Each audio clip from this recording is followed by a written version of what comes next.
இருக்கிறவரும் வருகிறவருமாகிய இயேசுவின் நாமத்தில் உங்கள் யாவருக்கும் என் அன்பின் வாழ்த்துக்கள். அல்லேலூயா. கர்த்தர் நல்லவர், அவர் கிருபை என்றும் உள்ளது. ஸ்தோத்திரம். சங்கீதம் 136 அதிகாரத்தை நம்ம வாசிக்கும் பொழுது அவருடைய கிருபை எங்கெல்லாம் எவ்வளவு பெரிதா இருக்கிறது என்று சொல்லி தாவீது ராஜா விளக்கு சொல்லுகிறார். அல்லேலூயா. ஸ்தோத்திரம். இந்த காலவெளியில கூட கொஞ்ச நேரம் தியானிப்பதற்காக நாம் எடுத்துக்கொள்வோம். சங்கீதங்களின் புத்தகம் 29 அதிகாரம். சங்கீதங்களின் புத்தகம் 29 அதிகாரம்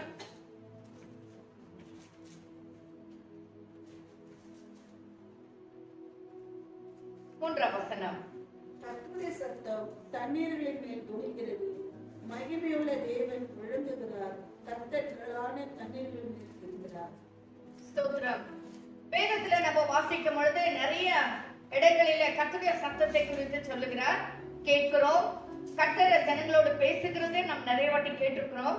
ஆனா இந்த 29 சங்கீதத்துல மட்டும் அவருடைய சத்தத்தை குறித்து அழகாக விளக்கி சொல்லி இருக்கிறதை நாம் பார்க்க முடியும். தாவீது ராஜா தாவீது எழுதின சங்கீதம் தான் இது.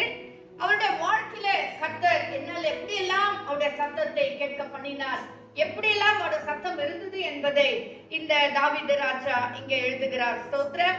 3 வசனத்துல வாசித்தோம், கர்த்தருடைய சத்தம் தண்ணீர்களின் மேல் தொனிக்கிறது. அல்லேலூயா. தண்ணீர்களின் மேல் தொனிக்கிறது. ஸ்தோத்திரம். தண்ணீர் என்று சொல்லும் பொழுது நம்ம நார்மலா தண்ணீர் எடுத்துக்கலாம், ஓஷன், கடல், சமுத்திரம் எதுனா நம்ம எடுத்துக்கலாம். ஆனா சமுத்திரத்தில் போன்றதான பிரச்சனைகள் மேல் இந்த கர்த்தருடைய சத்தம் தொனிக்கிறது. அல்லேலூயா. லிட்டரலா நம்ம பார்க்கணும் சொன்னா மார்க் எழுதின சுவிசேஷம் 4 அதிகாரம் 39 வசனத்துல நாம் வாசிக்கிறோம், சீஷர்களும் இயேசுவானவரும் அக்கறைக்கு சென்ற போது கடல் கொந்தளித்தது. அல்லேலூயா. அவர் நித்திரையா இருந்தார், அவரை எழுப்பினார்கள். எழுந்து கர்த்தர் காற்றையும் கடலையும் அதற்றினார். கொந்தளிக்கிறதான தண்ணீரின் மேல் கர்த்தருடைய சத்தம் தொனித்தது. அல்லேலூயா. கர்த்தருடைய சத்தம் தண்ணீர்கள் மேல் தொனிக்கும். தேவனுடைய சத்தம் தண்ணீர்கள் மேல் தொனிக்கிறதான ஒரு சத்தம். அல்லேலூயா. இந்த வாழ்க்கையில வரக்கூடியதான பிரச்சனைகள், போராட்டத்தின் மேல் தொனிக்கிறதுதான் கர்த்தருடைய சத்தம். அல்லேலூயா. அமைதலாயிரு, இறையாதே. ஸ்தோத்திரம். இறைங்கிறதான ஒரு சத்தம் நம்முடைய காதுல எப்பவுமே கேட்டுக்கொண்டிருக்கிறது. உலகத்தில் இருக்கிற நாட்களில் எல்லாம் இறைங்கிறதான ஒரு சத்தம், இறைச்சலின் சத்தம், பலவீனத்தின் சத்தம், போராட்டத்தின் ஒரு சத்தம். அல்லேலூயா. எப்படி இருந்தாலும் நம் நிம்மதியா வாழறதுக்கு சத்துருவானவன் விடுறதே கிடையாது. அப்படி விட்டுட்டா நம்ம கர்த்தரை தேடவே மாட்டோம். ஆமென். அல்லேலூயா. பவுலப்போஸ்தலன் சொல்ற மாதிரி ஒரு முள் எனக்கு கொடுக்கப்பட்டிருக்கிறது என்று சொல்றார் பாருங்க. அந்த முள் இருந்தா தான் நம்மளும் கர்த்தரை தேடுறோம். இல்லன்னா கர்த்தரை தேடுறது இல்ல. சொகுசா வச்சுட்டாங்க, எல்லாம் இருக்கு. நான் ஏன் ஜெபம் பண்ணணும், நான் ஏன் ஆலயத்துக்கு போனோம், என்ன இருக்கு, என்னத்துக்காக நான் போய் ஜெபிக்கணும் அப்படின்ற ஒரு கேள்வி நமக்குள்ள வந்துருது. ஆனா ஆவியானவர் சொல்றாரு, உன் வாழ்க்கையில நடக்கிறதான தண்ணீர் போன்றதான பிரச்சனைகள், தண்ணீர் போன்றதான போராட்டத்தின் மேல் கர்த்தருடைய சத்தம் தொனித்துக் கொண்டே இருக்கு. அல்லேலூயா. ஸ்தோத்திரம். சோ கர்த்தருடைய சத்தத்துக்கு அவ்வளவு பெரிய வல்லமை உண்டு. கர்த்தருடைய சத்தத்துக்கு அவ்வளவு பெரிய வல்லமை உண்டு. அல்லேலூயா. கர்த்தருடைய சத்தம் தண்ணீர்களை, சமுத்திரத்தை, ஸ்தோத்திரம், அடங்க பண்ணும். அது அடங்கி வைக்க பண்ணும். ஸ்தோத்திரம். கர்த்தர் ஒரு வார்த்தை சொன்னார், அந்த சமுத்திரம் அமைதலாயிடும். இறையாதே, அமைதலாயிடும். இயற்கையின் மேல் அதிகாரம் உள்ளதான கர்த்தர் நம்முடைய தேவனாகிய கர்த்தர். இந்த வாழ்க்கையில வரக்கூடியதான பிரச்சனைகள் மேல் கர்த்தருக்கு ஒரு அதிகாரம் உண்டு. ஸ்தோத்திரம். இன்னுமாக 5 வசனத்தை வாசிங்க. கர்த்தருடைய சத்தம் கேதுரு மரங்களை குறிக்கிறது. ஆமென். கர்த்தர் லீபனோனின் கேதுரு மரங்களை குறிக்கிறார். ஆமென். கர்த்தர் லீபனோனின் கேதுரு மரங்களை குறிக்கிறார். கர்த்தருடைய சத்தம் வல்லமை. 5 வசனம் இல்லீங்களா? 4 வசனம் சத்தம் வல்லமை உள்ளது. 5 வசனத்துல வாசிக்கிறோம், கர்த்தருடைய சத்தம் கேதுரு மரங்களை முறிக்கிறது. கேதுரு மரங்களை முறிக்கிறது. முறிக்க முடியாத ஒரு மரம் என்று சொன்னா அது கேதுரு மரம். ரொம்ப ஸ்ட்ராங்கான ஒரு மரம். அது முறிக்கணும்னா ரொம்ப கஷ்டம் இருக்கு. ஒரு பாவி மனம் திரும்பணும்னா அவ்வளவு ஈஸியா மாறுறது இல்ல. ஒருவர் ஒரு குடி பழக்கத்திலிருந்து விடுதலாக்கணும்னா அது அவ்வளவு ஈஸியா ஆகுறது இல்ல. ஒரு கல்லான உள்ளத்தை உடைக்கணும்னா அது அவ்வளவு ஈஸியா நடக்காத காரியம். பெற்றோர்களால் முடியாத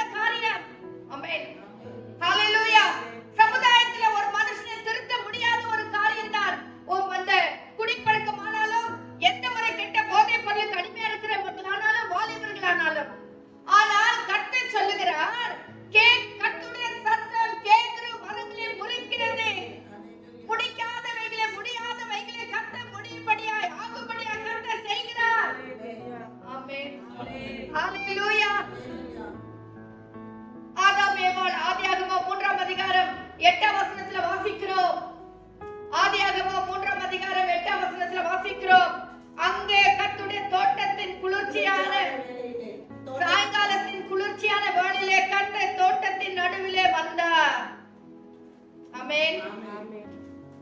வாசிக்கிறீங்களா? 8ஆம் வசனம். பகலின் குளிர்ச்சியான வேளையிலே தோட்டத்தில் உலாவுகிற தேவனாகிய கர்த்தருடைய சத்தத்தை அவர்கள் கேட்டார்கள்.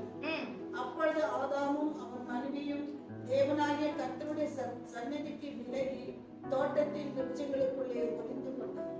கர்த்தருடைய சத்தம் அங்கே தொனித்த உடனே, ஆமென்.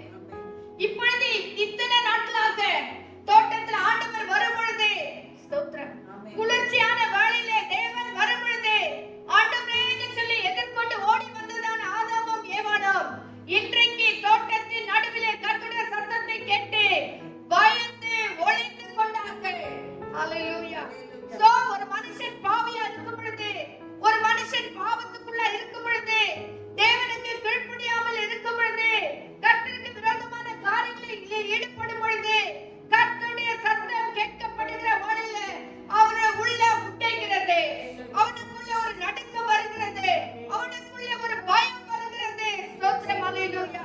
கர்த்தருடைய பிள்ளைகளே, நாமும் கூட நம் கர்த்தருடைய வார்த்தை கீழ்ப்படியாமல் இருக்கும்போது, செய்திகளை கேட்கும்போது, கர்த்தருடைய வசனத்திலிருந்து சொல்லப்படும்போது நமக்குள்ள ஒரு பயம் வருது இல்லீங்களா?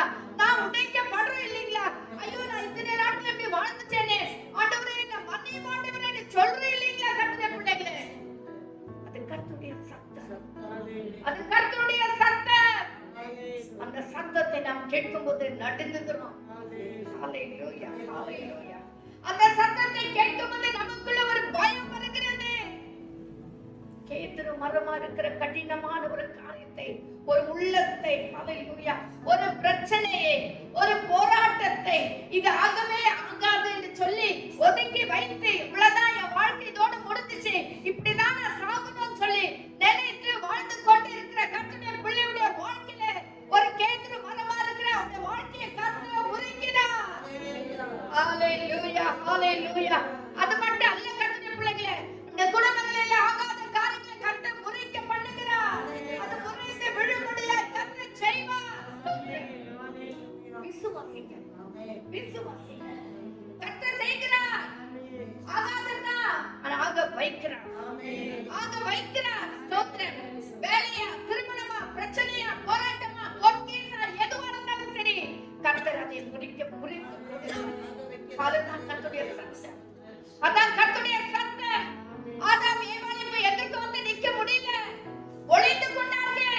தங்களுக்கு என்று வஸ்திரங்களை அவர்களே தைத்து போட்டுக் கொண்டார்கள். யாரையா போட சொன்னாங்க வஸ்திரம்? கர்த்தர் அப்படியே வச்சிருந்தாரு. ஆனா அவர்களுக்குள்ள ஒரு பாவ உணர்வு வந்தது. நாங்கள் குற்றவாளிகளா இருக்கிறோம் என்ற குற்ற ஒரு உணர்வு வந்தது. எப்ப வரும் தெரியுமா? ஆவியானவர் பேசும் பொழுது, ஆவியானவர் தொடும் பொழுது, ஆவியானவர் சத்தம் ஒரு உள்ளத்துல ஊடுருவி போகும் பொழுது, ஹalleluya, ஹalleluya. கர்த்தருடைய பிள்ளைகளே, கர்த்தருடைய சத்தம் கேதுரு மரங்களை முறிக்கிறதா இருக்கிறது. அடுத்து வாசிங்க. அவைகளை கன்று குட்டிகளைப் போலவும் லீபனோனையும் சீரியோனையும் காண்டாமிருக குட்டிகளைப் போலவும் துள்ள பண்ணுகிறார். ஆமென். ஸ்தோத்திரம். 7ஆம் வசனம். கர்த்தருடைய சத்தம் அக்கினி ஜுவாலைகளை பிளக்கும். கர்த்தருடைய சத்தம் அக்கினி ஜுவாலைகளை பிளக்கும். ஆமென். கர்த்தருடைய சத்தம். சாத்ராக், மேஷாக், ஆபேத்நேகோ அக்கினியில இருக்கும் பொழுது அவரே கடந்து வந்துட்டாரு. ஆமென். அவரே கடந்து வந்துட்டாரு. ஆனா அக்கினி ஜுவாலைகளை பிளக்கிறதான ஒரு சத்தம் தான் கர்த்தருடைய சத்தம். கர்த்தருடைய பிள்ளைகளே, நம்ம ஒண்ணும் செய்ய வேண்டாம். அந்த சத்தத்துக்கு நம்ம காத்திருந்த மட்டும் போதும். அந்த சத்தத்துக்கு ஆண்டவர் இடைப்படும்படியாய், ஆண்டவர் பேசும்படியாய், ஆண்டவர் கிரியை செய்யும்படியாய். ஹalleluya. பாருங்க, இங்க சாத்ராக், மேஷாக், ஆபேத்நேகோ என்ன பண்ணாங்க? இந்த விக்கிரகத்தை நிறுத்தி வைக்கிறதுக்கு ஒரு சில நாங்கள் வணங்க மாட்டோம். ஹalleluya. கர்த்தர் எங்களை விடுவிப்பார். ஒருவேளை விடுவிக்காமற் போனாலும் நாங்கள் என்ன செய்ய மாட்டோம்? வணங்க மாட்டோம். அதான் விசுவாசம். அதுதான் கர்த்தருடைய பிள்ளைகளுக்கு இருக்க வேண்டிய ஒரு வைராக்கியமான காரியம். சோ கர்த்தருடைய பிள்ளைகள் வைராக்கியமா இருக்கும் பொழுது கர்த்தர் கிரியை செய்யாம விட்டுருவாரா? கர்த்தர் கிரியை செய்யாம விட்டுருவாரா? ஹalleluya. உன் விசுவாசம், விசுவாசித்தவளே பாக்கியவதி. விசுவாசி, அப்பொழுது நீயும் உன் வீட்டாரும் ரட்சிக்கப்படுவார்கள். உன் விசுவாசம் உன்னை ரட்சித்தது எத்தனை வாசனங்களில வாசிக்கிறோம். சோ நம்ம நம்பி கர்த்தருடைய கரத்துல விட்டு கொடுக்கிறோமோ, இவர்கள் நம்பினார்கள், விடுவிக்காமல் போனாலும் சரி நாங்கள் வணங்க மாட்டோம். ஹalleluya.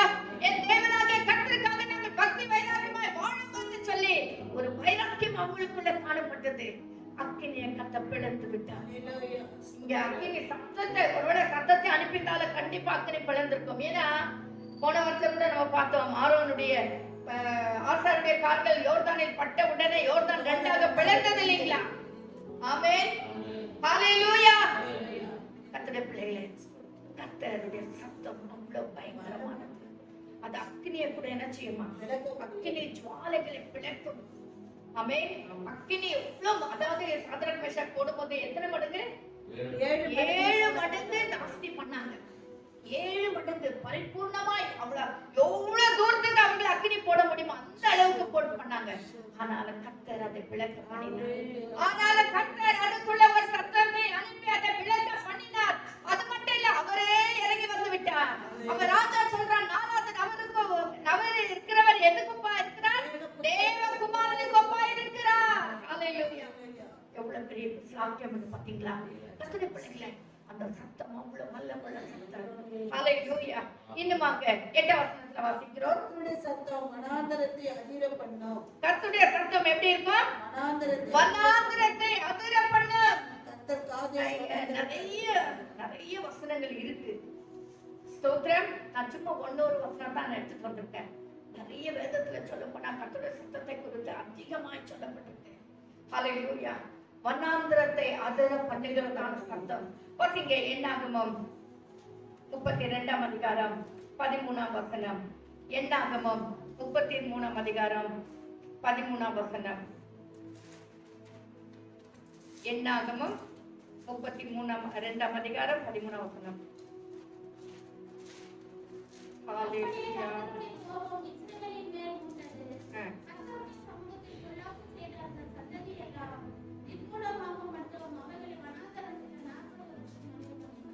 இங்க ஒரு காரியம் நடக்குதுங்க. ஸ்தோத்திரம். அதாவது 32ஆம் அதிகாரம் 13ஆம் வசனத்துல என்ன வாசிக்கிறோம்னா, அப்படியே கர்த்தருடைய கோபம் இஸ்ரவேலின் மேல் மூண்டது. கர்த்தருடைய சமூகத்தில் பொல்லாப்பு செய்த அந்த சந்ததியெல்லாம் நிர்மூலமாகும் மட்டும் அவர்களை வனாந்திரத்திலே 40 வருஷம் அலைய பண்ணினார். ஹalleluya. வனாந்திரத்தை அதிர பண்ணுகிறதான் அவருடைய சத்தம். என்னன்னு பார்க்கலாம்னா வாசிங்க 8ஆம் வசனம். அதே 32:8. அந்த தேசத்தை பார்ப்பதற்கு நான் உங்கள் பிதாக்களை காதேஸ் பர்னேயாவில் இருந்து அனுப்பினபோது அவர்களும் இப்படியே செய்தார்கள். இங்க ஏனாது எப்படியே செய்தார்கள்? நான் அந்த தேசத்தை பார்ப்பதற்கு நான் உங்கள் பிதாக்களை காதேஸ் பர்னேயாவில் இருந்து அனுப்பினேன். அவர்களும் இப்படியே செய்தார்கள். எப்படி செய்தார்கள்? வாசிங்க 9ஆம் வசனம். அவர்கள் எஸ்போல் பள்ளத்தாக்கு மட்டும் போய் அத்தேசத்தை பார்த்து வந்து இஸ்ரவேலின் புத்திரர் கர்த்தர் தங்களுக்கு கொடுத்த தேசத்துக்கு போகாதபடிக்கு அவர்கள் இருதயத்தை திடனற்று போக பண்ணினார்கள். என்ன பண்ணாங்க? அந்த தேசத்துக்கு, அதாவது அந்த தேசத்துக்கு போகாதபடிக்கு. எந்த தேசத்துக்கு? கானான் தேசத்துக்கு போகாதபடிக்கு இவங்க என்ன பண்ணாங்களா? அவர்கள் இருதயத்தை திடனற்று போக பண்ணினார்கள். என்ன திடனற்று போக பண்ணினார்கள்? ஒரு பயத்தை கொண்டு வந்தார்கள். பாருங்க 1ஆம் வசனம் வாசிங்க இப்போ. ரூபன் புத்திரருக்கு காத் புத்திரருக்கும் ஆடு மாடுகள் மிகவும் திரளாய் இருந்தது. அவர்கள் யாசேர் தேசத்தையும் கீலியாத் தேசத்தையும் பார்த்தபோது அது ஆடு மாடுகளுக்கு தகுந்த இடம் என்று கண்டார்கள். அந்த தேசத்தை பார்த்த உடனே ஆடு மாடுகளுக்கு நல்ல இடம்னு தெரிஞ்சுக்கினாங்க. அதனால இவங்க என்ன பண்றாங்க? நம்ம யாரு? காத் புத்திரரும் ரூபன் புத்திரரும். இவங்க யாரு? இஸ்ரவேலின் கோத்திர பிதாக்கள். இந்த கோத்திர பிதாக்கள் என்ன சொல்றாங்க? கானான் தேசத்துக்கு வேண்டாம், அங்க நம்ம போக வேண்டாம், அங்க ராட்சத பிறவி உடையவர்கள் இருக்காங்க. வசனத்துல வாசிக்கிறேன் இல்லைங்களா? இருக்காங்க. அதனால நம்ம அங்க போக வேண்டாம், நம்ம என்ன செய்யலாம்? இங்கே இருந்துடலாம். ஏன்னா இங்க ஆடு மாடு மேய்றதுக்கு நல்லா இருக்குதுன்னு சொல்லி முழு இஸ்ரவேல் ஜனத்தையும் திடனற்று போக பண்ணினார்கள். ஆமென். திடனற்று போக பண்ணினார்கள். 3ஆம் வசனத்துல வாசிங்க.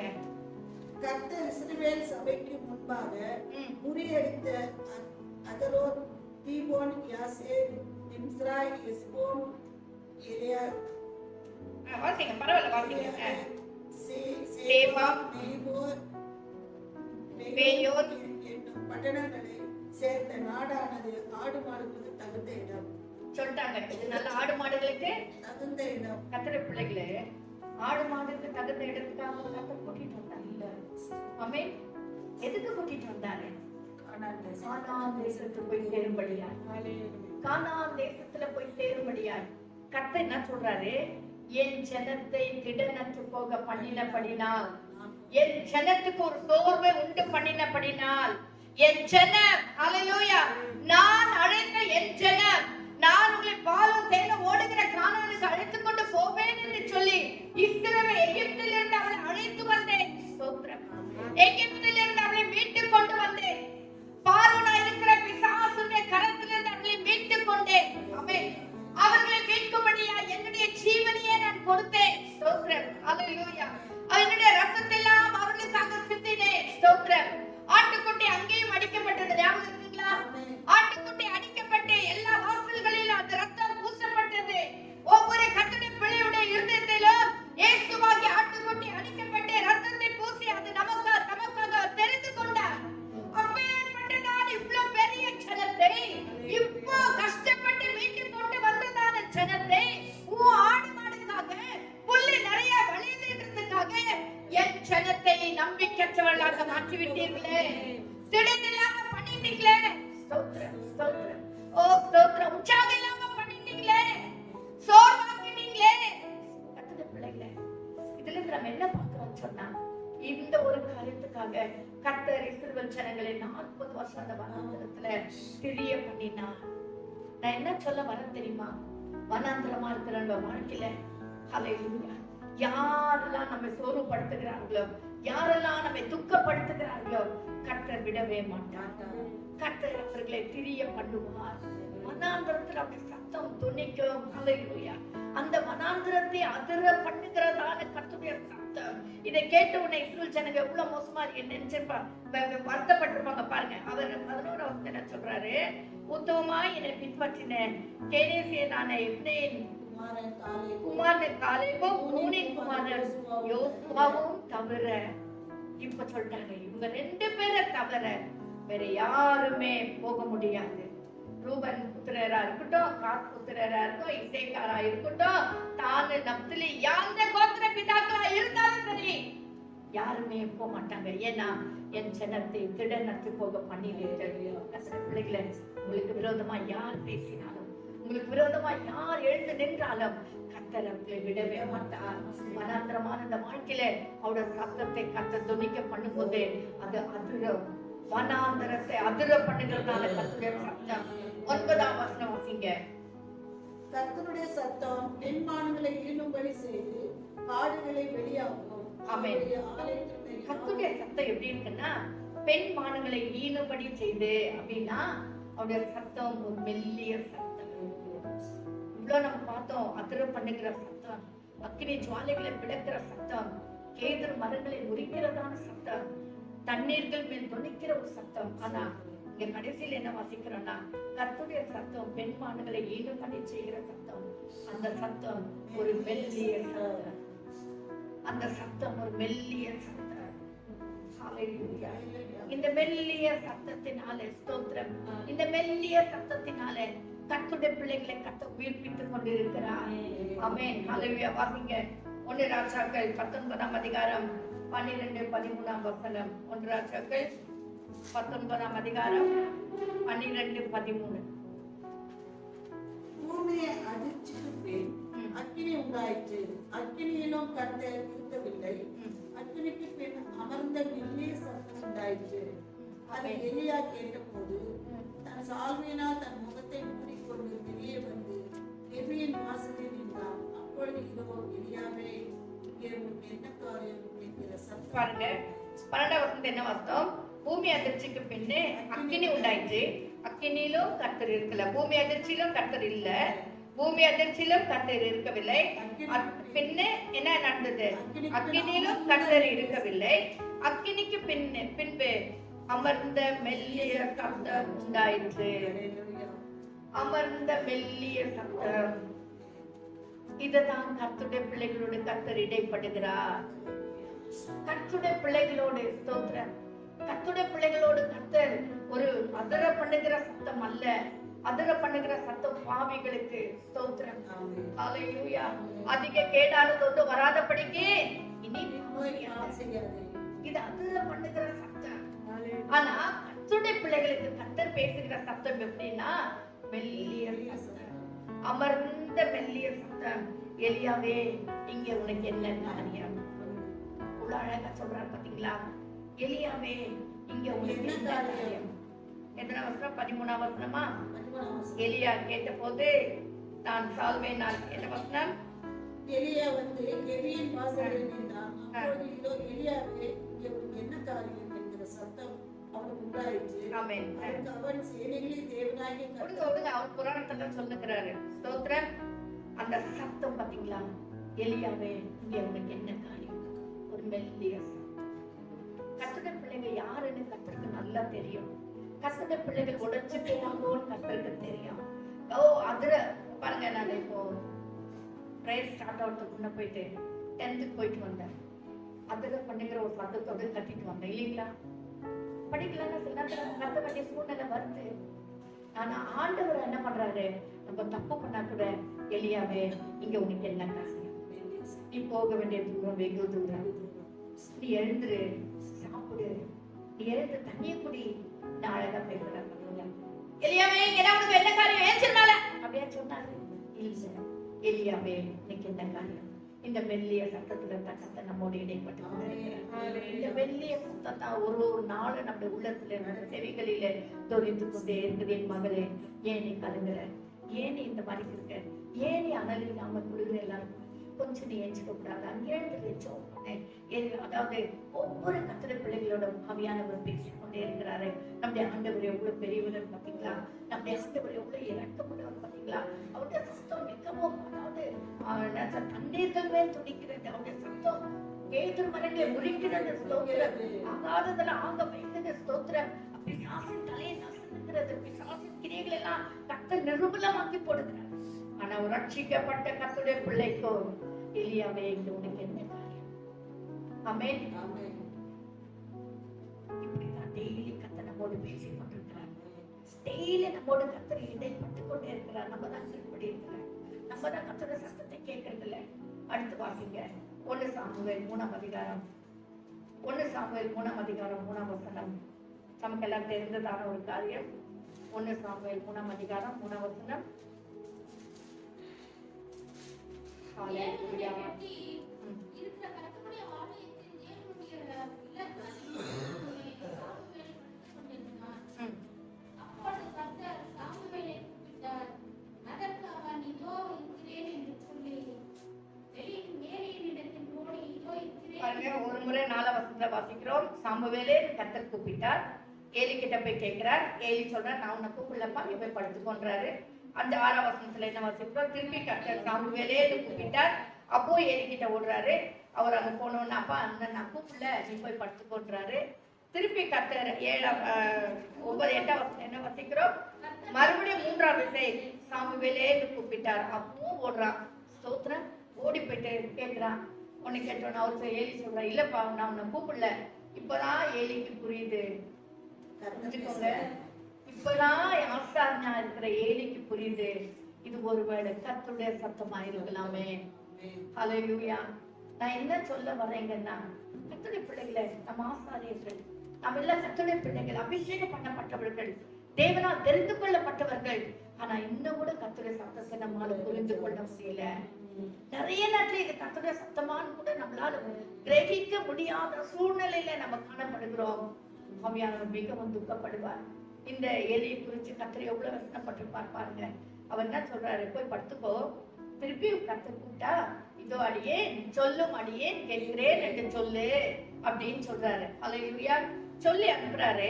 அடுத்த வசனம் என்ன வாசிக்கிறோம்? சாமுவேலை நோக்கி நீ போய் படுத்து. 10ஆம் வசனம் வாசிங்க. கர்த்தர் அப்பொழுது கர்த்தர் வந்து நின்று முன்போல சாமுவேலே சாமுவேலே என்று கூப்பிட்டார். இவ்வளோ நேரம் வெறும் சத்தம் தான் வந்து நின்று, இப்போ கர்த்தர் வந்து நின்று, ஹல்லேலூயா, கர்த்தர் வந்து நின்று 2 விசை கூப்பிடுறார். சாமுவேலே சாமுவேலேன்னு கூப்பிட்டார். அதற்கு சாமுவேல் சொல்லும் அடியேன் கேட்கிறேன் என்று சொன்னார். ஹல்லேலூயா. இன்னொரு வசனத்துல நான் வாசிக்கிறோம், 7ஆம் வசனம் வாசிங்க. சாமுவேல் கர்த்தரை இன்னும் அறியாதிருந்தார். எலியா அறிந்தவராய் இருந்தார். கர்த்தருடைய சத்தத்தை இன்னும் கேட்க முடியல. இது கர்த்தருடைய சத்தத்தான புரிஞ்சுக்க முடியல. ஆனா சாமுவேலோ இன்னும் அறியாமல் இருந்தார். அவன் சிறு பிள்ளையா இருந்தான். ஹல்லேலூயா. இன்னைக்கு நிறைய நேரத்துல நம்ம கர்த்தருடைய சத்தத்தை நம்ம ஏன் கேட்க முடியலன்னா, இன்னும் நம்ம கர்த்தரை புரிந்து கொள்ள விதத்துல புரிந்து கொள்ளல, அறிய வேண்டிய விதத்துல நாம் இன்னும் அறிந்து கொள்ளவில்லை. கர்த்தருடைய பிள்ளைகளே, இன்னைக்கு நாம் அறிய வேண்டிய விதத்துல அறிவோம். கர்த்தர் யார், கர்த்தர் எப்பேற்பட்டவர் என்பதை நாம் அறிந்து கொள்ள வேண்டும். இந்த ஆசாரியன் அறிந்திருந்தாலும் ஆனா அந்த நேரத்துல அவன் மிகவும் அறியாத ஒருவனாய் காணப்பட்டான். ஸ்தோத்திரம். எங்க இருக்காரு? ஆலயத்துல தங்குறார். பாருங்க, எங்க இருக்காரு? தேவனுடைய பெட்டி இருக்கிற கர்த்தருடைய ஆலயத்தில் தேவனுடைய விளக்கு அணிந்து போகும் முன்னே சாமுவேல் படுத்துக் கொண்டான். ஸ்தோத்திரம். ஒரு நாள் ஏலி தன்னுடைய ஸ்தானத்தில் படுத்து இருந்தான். எங்க இருக்காரு? ஸ்தானத்துலதான் இருக்காரு. எல்லாத்துக்குமே ஒரு வார்த்தைக்கு ரொம்ப மீனிங் இருக்கு. ஏலி என்ன பண்ணார்? தன்னுடைய ஸ்தானத்திலே படுத்துக் கொண்டார். அவர் இருக்க வேண்டிய விதத்துல இருக்கார். எங்க இருக்கணுமோ அவர் அங்கதான் இருக்கார். எந்த அபிஷேகத்துல இருக்கணுமோ அங்கதான் இருக்கிறார். எந்த ஊழியத்துல இருக்கணுமோ அவர் அங்கதான் இருக்கார். எந்த பணிமுட்டுகளை சேர்த்து அவர் வேலை செய்யணுமோ அந்த வேலையை தான் செய்துட்டு இருக்கார். மாற்றம் எதுவுமே இல்ல. ஸ்தோத்திரம். அவருடைய கர்த்தர் வைத்த ஸ்தானத்துல தான் அவர் இருக்கார். ஆனாலும் அது கர்த்தருடைய சத்தம் என்று புரிஞ்சுக்க முடியல. ஹல்லேலூயா. அவர் பார்க்க கூடாதபடிக்கு அவருடைய கண்கள் இருள் அடைந்திருந்தது. அவர் இருந்ததோ கர்த்தருடைய ஸ்தானத்துல தான் இருந்தார். ஆனால் அவருடைய கண்கள் இருள் அடைந்திருந்தது. இன்னைக்கு நம்ம எல்லாரும் கர்த்தருடைய பிள்ளைகள் தான். இன்னைக்கு நம்ம எல்லாருமே கர்த்தருடைய சமூகத்துல தக்குறோம்.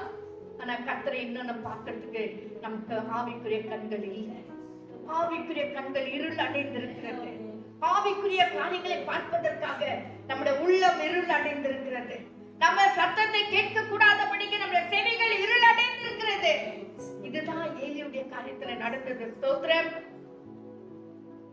ஒரு நாள் ஏலி தன்னுடைய ஸ்தானத்திலே படுத்துக் கொண்டிருந்தான். அவன் பார்க்க கூடாதபடிக்கு அவனுடைய கண்கள் இருள் அடைந்திருந்தது. இப்போ சாமுவேல் எங்க இருக்காரு பாருங்க. தேவனுடைய பெட்டி இருக்கிற கர்த்தருடைய ஆலயத்துல எங்க இருக்காரு? தேவனுடைய பெட்டி இருக்கிற உடன்படிக்கை பெட்டி. அந்த பெட்டியில என்ன இருக்கு? தேவ சமூக தப்பு இருக்கு, விளக்கு இருக்கு, அப்புறம் ஆரோனுடைய கோல் இருக்கு. எல்லாம் இருக்கிறதான ஒரு இடத்துலதான் இப்போ சாமுவேல் இருக்கிறாரு. சாமுவேல் இருக்கிறாரு. ஆனா சாமுவேல் இன்னும் தேவனை அறியாத ஒருவனாய் இருந்தார். ஒரு சிறு பிள்ளையா இருந்தார். ஆவிக்குரிய காரியத்துல நம்ம எல்லாம் இன்னும் சின்ன பிள்ளைங்க போலதான் பிஹேவ் பண்ணிருக்கிறோம். ஆவிக்குரிய காரியத்துல நம்ம எல்லாருமே வளர்ந்த பிள்ளைகளாக வளர்ந்தாரு ஏலி. ஆனா அவர் ஸ்தானத்துலதான் இருக்கிறாரு. ஆனா அவருடைய கண்கள் இருள் அடைந்திருக்கிறது. இதனாலதான் நம்ம கர்த்தருடைய சத்தத்தை கேட்க முடியாமல் இருக்கிறது. இதனுடைய கர்த்தருடைய சத்தம் இன்னும் நம்ம புரிஞ்சுக்க முடியாமல் இருக்கிறது. கர்த்தருடைய பிள்ளைகளை ஒவ்வொரு நாளும் கர்த்தர் நம்ம ஆவிக்குரிய வாழ்க்கையில வளரணும் தான் கர்த்தர் எதிர்பார்க்கிறார். இன்னும் வாசிங்க, ஆதியாகமம் 21ஆம் அதிகாரம் 17ஆம் வசனம். ஆதியாகமம் 21ஆம் அதிகாரம் 11ஆம் வசனம். இங்க ஒருத்தரை குறித்து பார்க்கிறோம், ஆகாரை குறித்து பார்க்கிறோம். 21:17. தேவன் பிள்ளையின் சத்தத்தை கேட்டார். தேவதூதன் வானத்திலிருந்து ஆகாரை கூப்பிட்டு, ஆகாரே, உனக்கு என்ன சம்பவித்தது? பாருங்க, இது மெல்லிய சத்தம். இந்த மெல்லிய சத்தத்தின் மூலமாய் ஆகாரோடு கர்த்தர் பேசுகிறார். ஆகாரே, உனக்கு என்ன சம்பவித்தது? அங்க எலியா கிட்ட கேட்கிறாரு, இங்க என்ன உனக்கு காரியம்? ஸ்தோத்திரம். நான் சொல்றது புரியுதுங்களா? ஆவிக்குரிய பிள்ளைகளுக்கு புரியுதா? ஏலி கீழ்ப்படியாக இருக்கும் பொழுது கூட கர்த்தர் வந்து, ஏலி இங்க என்ன உனக்கு வேலை? எழுந்துரு, நீ போக வேண்டிய தூரம் வெகு தூரம்ன்றாரு. இங்க எலியா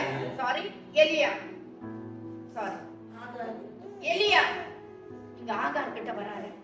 ஆகார் கிட்ட வந்து சொல்றாரு, நீ என்ன ஏன் இப்படி பயந்துட்ட?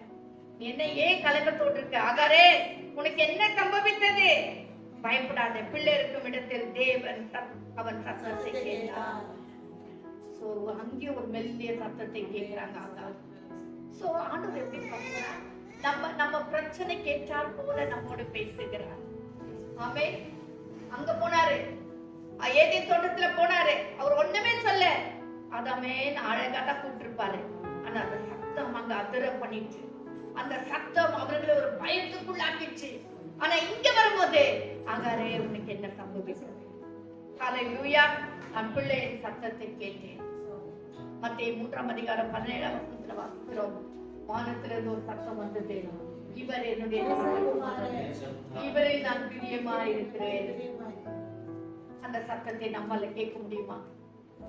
நிறைய நேரத்துல துக்கத்தோடு இருக்கிற ஆகாரோடு பேசின சத்தத்தை நம்ம ஒருவேளை கேட்டுடலாம்.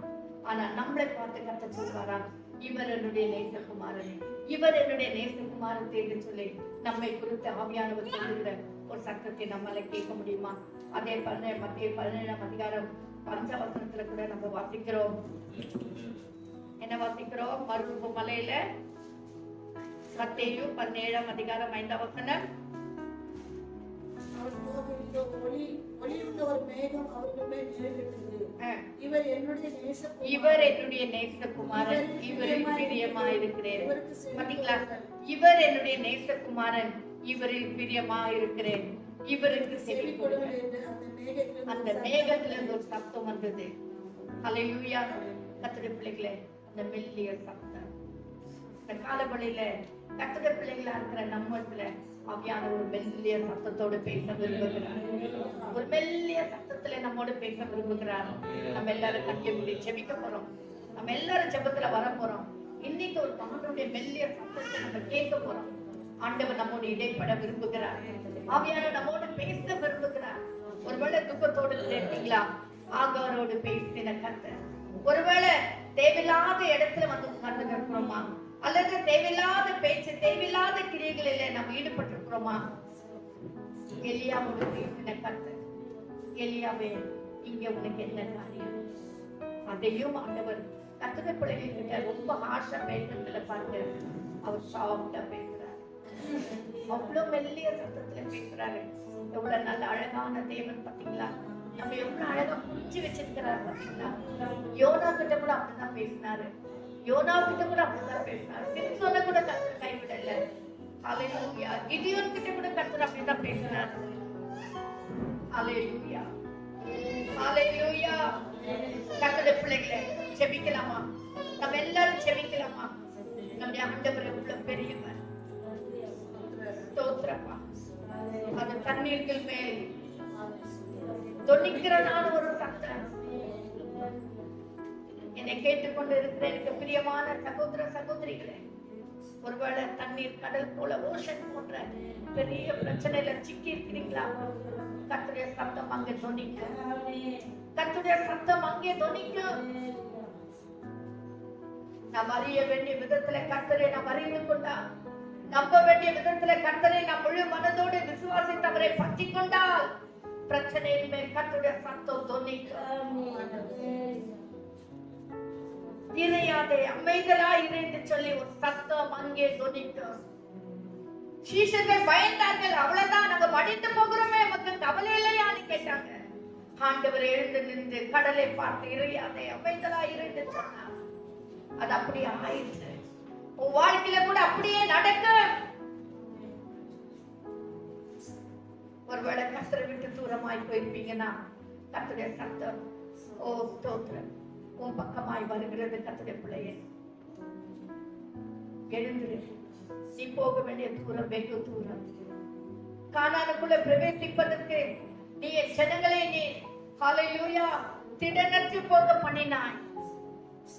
வனாந்திரத்துல கர்த்தர் 40 வருஷம் திரிய பண்ணினார்.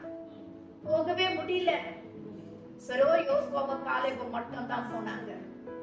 கர்த்தருடைய பிள்ளையே, உன் வாழ்க்கையில உன்னை நோக்கடிக்கிறவர்கள், உன்னை சோர்வு பண்ணுகிறவர்கள், உன்னை துக்கப்படுத்துகிறவர்கள், உன்னை திடனற்று போக பண்ணுகிறவர்களை கர்த்தர் விட மாட்டார், விடவே மாட்டார். உன்னையோ கர்த்தர் பரலோகத்துல கொண்டு போய் சேர்ப்பார். உன்னையோ கர்த்தர் வாக்குத்தத்தம் பண்ணின தேசத்துல உன்னை கொண்டு போய் சேர்ப்பார். தைரியமாயிருப்போமா? தைரியமாயிருங்க. திடனற்று போன நிலைமையில நீங்கள் இருந்தாலும் திடன் கொள்ளுங்கள். நான் உலகத்தை ஜெயித்தேன் என்று சொல்லுகிறேன். திடன் கொள்ளுங்கள். நான் உலகத்தை ஜெயித்தேன் என்று சொல்லுகிறேன். ஆண்டவர் உலகத்தை ஜெயித்தவர், பிசாசை ஜெயித்தவர், எல்லா சாபங்களையும் கர்த்தர் நிர்மூலமாக்கி போட்டவர். கர்த்தருடைய பிள்ளைகளே, நாம் தைரியம் அடையலாமா? உற்சாகம் அடையலாமா? எங்களை அதிகமாக நேசிக்கிற எங்கள் பரலோக பிதாவே, இந்த காலவேளைக்கு நன்றி ராஜா. உங்களுடைய சத்தம் ஆண்டவரே, உள்ள பராக்கிரமுள்ள சத்தம், சத்தம் வல்லமுள்ள சத்தம் ஆண்டவரே, பாவிகளை நடுங்க பண்ணுகிற சத்தம், அதிர பண்ணுகிற சத்தம், கேதுரு மரங்களை முறிக்கிற சத்தம், உள்ளங்களை உடைக்கிற சத்தம், அதே நேரத்துல மெல்லிய சத்தம் ஆண்டவரே, மெல்லிய சத்தம் ஆண்டவரே, மோசேயோட பேசின கர்த்தர், எலியாவோட பேசின கர்த்தர். ஹல்லேலூயா. இந்த காலவெளியில் எங்களோடு பேசுவீராக. ஒரு மெல்லிய சத்தத்தை கேட்கும்படி எங்களுக்கு உதவி செய்யும். ஒரு மெல்லிய சத்தத்தை கேட்க எங்களுக்கு உதவி செய்யும் ஐயா. ஆண்டவரே, நீ கேட்டுக்கொண்டு இருக்கிற பிள்ளைகள் ஆண்டவரே, எந்த இடத்துல இருந்தாலும் எந்த சூழ்நிலை இருந்தாலும் இந்த மெல்லிய சத்தத்தை கேட்கும்படி கர்த்தர் உதவி செய்யும். அவளை தைரியப்படுத்தும், ஆறுதல் படுத்த, ஊக்குவித்தல்ல, உற்சாகப்படுத்தி இல்லை பாதுகாத்துக் கொள்ளும். ஆசீர்வதியும் இயேசுவின் மூலம் ஜெபிக்கிறோம் நல்ல பிதாவே. ஆமென், ஆமென். கர்த்தர் தாமே இந்த வசனங்களை நமக்கு ஆசீர்வதித்து கொடுப்பாராக. ஹல்லேலூயா.